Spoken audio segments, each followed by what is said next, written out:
So it being 5 o'clock, I would like to call the meeting to order. Agenda review and disposition. Well said, Madam Chairman. I just have one small personnel item, and then I do need the negotiations for construction project for the contract. So we will be in non-public session for those two issues. And as there is a quorum, and unless there are any amendments or corrections to both the public and the non-public minutes of August 22nd, they stand approved as written. We'll go into Mr. Halloran's report. Yes, thank you for members of the board for braving that downpour. It seemed to have shut off though right when the National Weather Service said it was going to 4:45, and it just went phew. So it's a great call. I wish some of the winter mornings were that. I'm just with it. I just want to call your attention to our opening day enrollment. I think all of you have a copy of the sheet. The total enrollment in the SAU is 1,911, and that's 6 more students than last year on October 1st. This is not our official count. Our official count will be the census on October 1st, but this is the opening day numbers. The high school came in at 685. Last year we were at 680, and we had projected the budget based on about 685 students. So the data that we had held pretty well. So we're pretty pleased. There are no terrific decreases in any of the buildings and no terrific increases. I think the range went from 2 schools losing 7 students to 1 school gaining 6 and another gaining 5. So it's very stable in terms of enrollment. So those are the opening day numbers. If you take the bottom line of those K through 8s, as you see, you'd have to add Ashland to that. So you would get the size of your potential high school class. And we don't have their data. We won't have their data, quite frankly, till the October 1st census. So, and it's not that they wouldn't give it to us. We didn't ask for it because it's just preliminary. So that's what we have for opening day enrollment. Also, I spoke with Ross.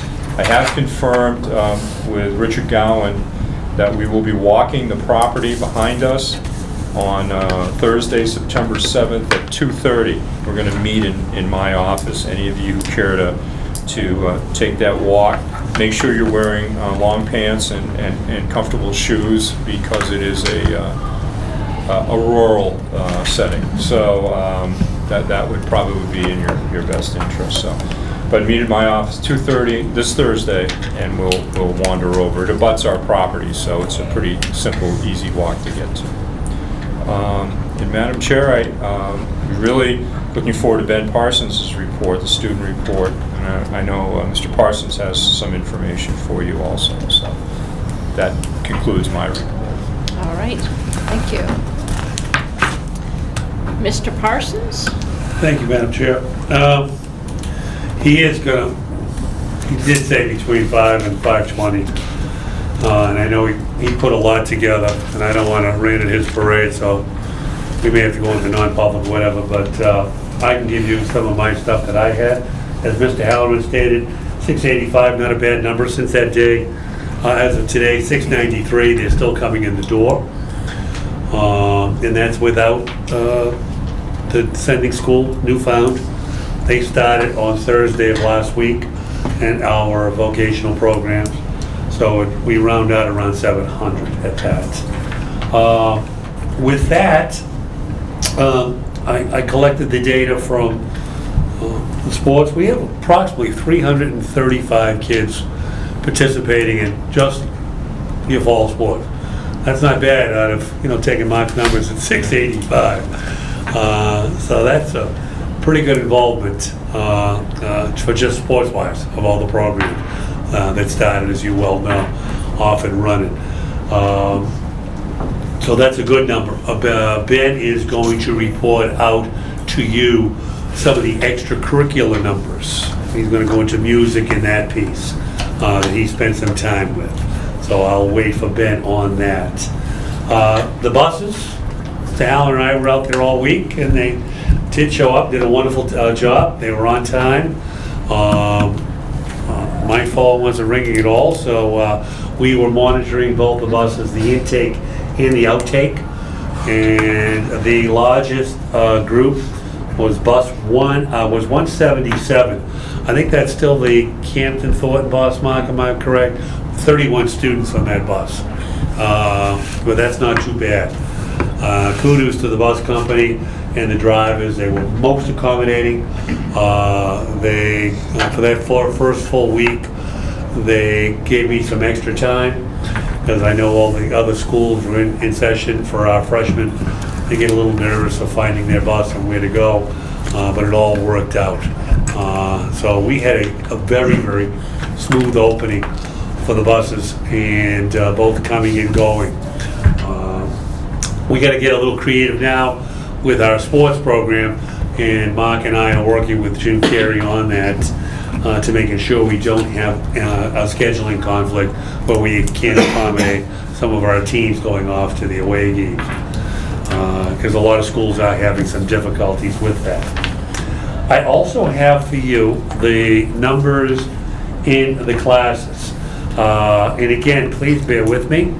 It's only really the second week, and kids are still jockeying with their schedules. I probably have around 8 to 9 classes that are under that magic number 10 that the school board likes. What I'd like to do, if it's all right with the full school board, I'd like to report out with this at program and staffing when the numbers are settled down, and let you know what those classes are. They're mostly electives, guys, and again, it's kids filling. I am running an AP Spanish class with 7 kids, and some of my other lower number of classes are at my 2 levels, not my 3 levels. I'm trying to keep those classes, especially in the science area, at a lower number, which makes it manageable for the teachers doing labs in that portion. But I'll be able to report out the exact numbers for you. If you'd like to see them later on, I'd be more than happy to provide you with them. I know a lot of people get concerned at some of the big numbers, and I've really tried to avoid. Let me just give you, if I can, my biggest number so far is 26, and that would be in psychology. It's a senior elective course, and a lot of those kids have to take, remember, seniors have to take 5.5 credits, so they look for an elective. But I'm looking here, I do have my 2 geometry honors classes. One is 26 and one is 24. That number is high. My Algebra 2 honors classes that you guys were monitoring on me last year, I'm running 3 sections, and those numbers are 16, 17, and 22. So those are very nice workable numbers. Pre-calculus honors, 17 and 19. AP calculus, 27. It started at 32. Yeah, 27 is a high number, and I just could not afford to have Gareth, Mr. Peters, do 2 sections of that. So we added some extra chairs in there, and they'll work hard at that piece, but it was at 32. Remember, Mike, keep in mind, they have to do summer work, so some of those kids decided that was not for them, and they moved to regular calculus, and that class was high, but it's down to 24. My vocational classes they're very good. Health, AUC, saw the big numbers rise this year, especially Health Off 1. We usually were at 10 or 11. Both sections one section went to 18. The second section went to 16. Those are great numbers to have in health science. But again, I will come back to you with program and staffing and share with you the actual numbers of the classes that are under 9, under 10, once I know that they're pretty much set in stone. And finally, again, I don't want to rain on Ben because he's going to take you through first day of school, all the programs, all the activities that we did. I will tell you, you've received, I know in the last meeting, we received our letter from the NEASC granting us permission to be on the new cycle. We will be one of the first schools in New Hampshire to go under the new accreditation process.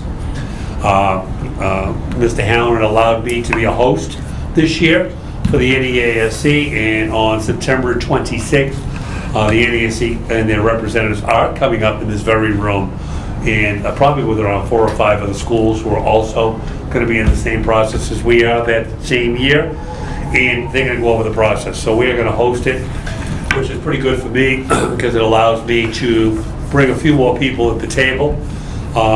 Today I finalized the chairs of the 5 standards of the teachers who would lead that, and also for the 2 people who will be on the steering committee. And again, once when I finalize with the NEASC, I'll share with you that night. I think we have a school board meeting that night or whatever, that I'll be able to give you the names. But all the teachers have signed up for a committee, and we will immediately start working because the teachers meeting is that day on the 26th. So I'll be able to get right to work and starting that work. I'll also be using, so you know, the SCC. It is a perfect position or a place to do an accreditation process because all your stakeholders are at that table. So I know they're working with the senior seminar. They're finishing up on some of the topics. So I'll be sharing with them their first meeting, and I think it's September 11th. And I will be sharing with them the NEASC, the new NEASC, and the expectations that I'll be looking for them to help, again, as we go through and writing that report. As you recall, one of the first things we do, and I'm sure it's still part of it, it's called that Endicott survey. You know, the survey we send home, and the parents fill it out. Could be 100 questions to everything about the school. The building, the resources, the teachers, the school board, the principal, the whole 9 yards. So we'll receive that. The kids will fill that out too. The kids will fill that survey out too. I'm hoping that I'm going to have a big turnout for mock schedule. Is it the 19th? The 19th is mock schedule. Interesting enough, I met with the homecoming advisors, and we added a new activity to the portion of that. We're going to, kids are going to get extra points depending on how many parents show up for that individual class. I'll be able to, of course, we give out schedules, so I know what schedules I've picked up, but again, I also welcome the parents in there, so I'm going to take 2 or 3 minutes and ask parents to raise their hand as we tally the numbers, because the number of points that'll go on. The kids are pretty excited to hear that. So I'm hoping I'm going to get a pretty big turnout. I don't know what I do with parents who've got kids in both classes. You only get a half a vote, I think, on that piece. So I'll be looking for members of the SCC, and hopefully I'll be able to tell the parents to look forward to that survey that'll be coming in the mail for them. And finally, Power School. I'll just give you an update from Mr. Technology. I learned how to turn it on. I learned my new password and how to get the schedules for the kids, even though I checked the other one, the old one too. Teachers are working diligently on it. It seems to be going pretty smooth. I mean, it's a work in progress. I still do not have the information, the passwords I'm going to need to give to the parents, because I have to do my mailing tomorrow for the mock schedule. So I was hoping I was going to be able to give them that information too. It doesn't look like we'll be able to, so I may have to do a separate mailing on that as we move forward and getting that all up to speed.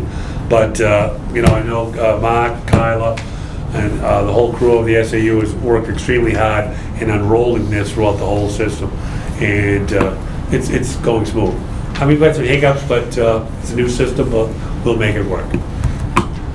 Sorry for the length, and Ben's not here yet. So seeing as Ben isn't here, just want to note that committee meet committees meet next Monday, September 18th, 5 o'clock here.